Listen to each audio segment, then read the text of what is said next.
Wanted to make hopefully a quick video on the like assembly and the layout of the Dirtbound DIY 4-link long arm cross member for the Cherokee. It was a great kit, easy to assemble. They had everything was nice, I assume laser cut, or if not, it was plasma cut. Whatever the case is, it was good quality. Just didn't have instructions. That was my only complaint, but that's okay. It was pretty easy to figure out. Just gonna go briefly over the order I did things. I wish I made a video on how to do it. In fact, I was planning on, but I just ran really low on time and ultimately decided against it because I don't have much time to begin with. But hopefully this can solve any questions that people may have. So starting out, we have the main body of it, the removable center section, and I just wanted to go over how it's roughly assembled. So the first thing I started with was it comes as just like a C channel. Like imagine just this whole box just without a top on it, and it comes like that, just a C, and then comes with this top piece, and it only goes on one way. And now that I think about it, it's much easier to orientate because you got the holes in such a way that it's not symmetrical, at least not symmetrical if you flip it this way, and you'll be able to tell which way it goes. But anyways, they're keyed. I'm not sure if I'm using the word keyed right, but who knows. You got notches, and they're all the same. These ones are in predictable places, and there's also gonna be little tabs that stick up just to locate it. But on this area, there's two little notches. It'll only fit in one way, so can't get this part wrong. All you do is you just take the piece where the notches are, drop it in where there's gonna be two little tabs sticking up here, and there's two tabs right there. Drop it in, and then don't do these yet. Just C-channel and that, and then work your way around, weld it a little bit at a time, and you'll be good to go on that. That part's pretty easy. A few welds I wish I did better on, but they'll hold. I'm not worried about that. This part was probably the area where I did the worst. The welder wasn't set up right, but that's okay. And then the next part you start with is these. This part wasn't really well posted. Well, I mean, there was no instructions, but I looked through the photos on their website and came to the conclusion that because there is a key, there's gonna be a notch that sticks out of the C channel that goes out this way, and there's gonna be a hole on this plate right about there. In fact, I still have it open. You can see the hole. It's not really focusing, but you can see the hole right there. And what won't be very clear at first is whether it goes this side up or flips and goes this side down. But you want this side up, where the narrow slots versus the big holes on the bottom. You want this side up. Again, notice the narrow slots where the bolt will go through. This is the side that goes directly to the transmission.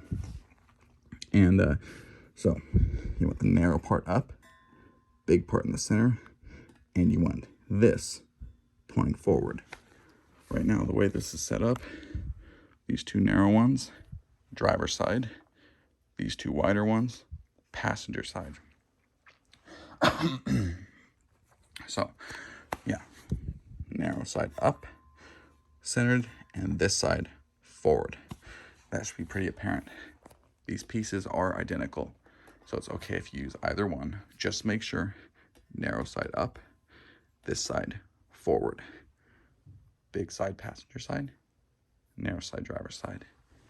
And then I finished welding that part, which I think I did better on, but still could have used better work. Anyways, go to this. Here's how you can tell driver's side from passenger side. Well, the pieces are the same. These plates right here is gonna be the same as those plates. They're just flipped. So this side, these two bolt holes go to the factory bolts where the cross member goes. This one goes to one that you drill and tap. That's just forward of this. So towards the front of the Jeep. Yeah, so back of the Jeep, front of the Jeep. So driver's side. This piece comes in bent already, and there's gonna be little notches cut in there where you'll notice it'll key in there and it'll key in right there. Just hold this back, put this piece up the side, make sure you get a nice 90-degree angle right here, and then again make sure it's nice and 90. Make sure this piece is nice and tight to that. Well, this is at a 90-degree angle, and just do it like a tack weld. Then you can pull this piece out and then just burn this one in all the way around. You just want to make sure that this isn't sticking out too far where this doesn't sit flush, because you want this to sit flush because it's keyed where it slides on. So yeah, burning. I did it in little strips where I'd go here, here, here, you know, just kind of worked my way all around. I think I did decent on these welds, but okay. Burn that in, and then you'll take this piece again, take an angle finder or a magnet or something, make sure this is at a nice 90-degree angle. Nice 90-degree angle, and then burn this in. I did tack weld at first, and then flipped it over and did the same thing on the other side. And then we just go like an inch here, flip it over, inch on the other side, and I just work my way around both sides. Pretty easy. Just go slow and be careful of that. Make sure everything's on the right side.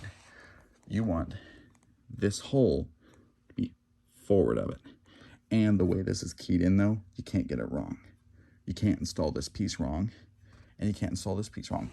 Just make sure, because these are identical, that you don't accidentally make two of the same side, because that wouldn't be good. So just do it one side at a time. Have this done first. Get your piece out, this side forward. Set up one side as the driver's side, and just start putting pieces in. Weld up. Finish that. Make sure this is 90. Weld up both sides, and then you're done with the upper controller. You'll flip it over, and notice got welds on the other side too. Then you'll put in these lower control arm brackets, 1, 2, and 3, 4. They're all identical. Can't put them in wrong. And the way they're tabbed, if you put them in backwards, you'll notice that the tail of this is protruding quite a bit out of here. So you'll know it's not right. It should look like this. What I did first was placed it in. I noticed this wasn't a nice 90-degree angle to here, but I guess that's just how they wanted it. I slid it into the key, held it up to here, made sure everything was centered, and just did a tack weld, then burned it in there, burned it in all the way, just completed it. Because of the, this is a tight fit. So I couldn't even get the welder in on this. In fact, I tried to make a weld, didn't even work out. So I prioritized these welds over these ones, because that's a lot of weld to be losing on one side, especially of a really strong piece that needs to support a lot of weight and forces. So yeah, burn it in here, burned it in all the way right there.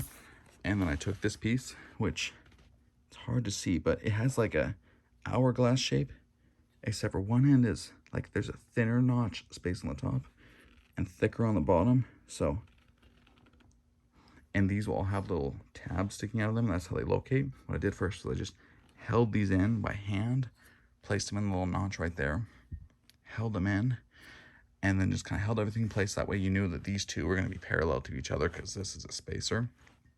And then I just did like a tack weld right there and a tack weld right there. Took this piece out and then completed about 3 inches of weld on this side right under here, and then put this on, burned it in, and then burned this in, burned that in. It's pretty easy to get to. It's just hard to get to when this is under there. So just like that. This will be the driver's side. Here's how the driver's side looks. Remember, we're looking at this upside down. This is the lower control arm bracket.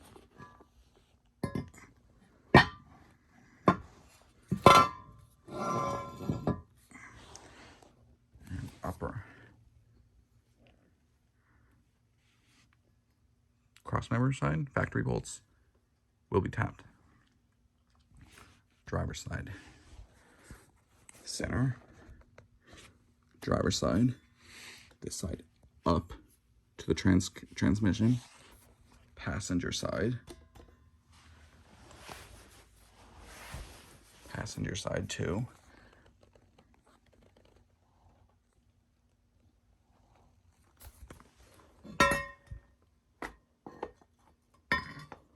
and same story. Well, then, just like I said. And then, yeah, narrow side up, big side forward. And then, see narrow bolts. That's how you also know this is up, because this is upper control arm bolts. Bracket up. We see the big ones right here. With a greater distance. Greater distance. That's how we know. Yeah, this is the orientation. It'll bolt right up, just like that. Comes with all the bolts needed to bolt everything together. You will need to get 2 bolts to go from to get the forward part. You just tap out at the there's gonna be a factory hole right there, at least there should be, and you just drill it out and tap to whatever size. I think I did like 7, 16, 14, something like that. I'll mention in a future video. But yeah, this is how it should look. Also comes with a nice little tag. I think what I'm going to do is I'm going to drill 2 holes where those little, these little holes are, here and there. Drill, then tap them out and bolt it up. Yeah, hopefully you found this helpful. Just as the how the orientation of the kit should be. Again, driver side, center section, this side up. Everything is orientated from a top-down view. So your view will be, you know, below. You got a lower control arms there. But yeah, hopefully you found it helpful. Please let me know if you have any questions, comments, or concerns.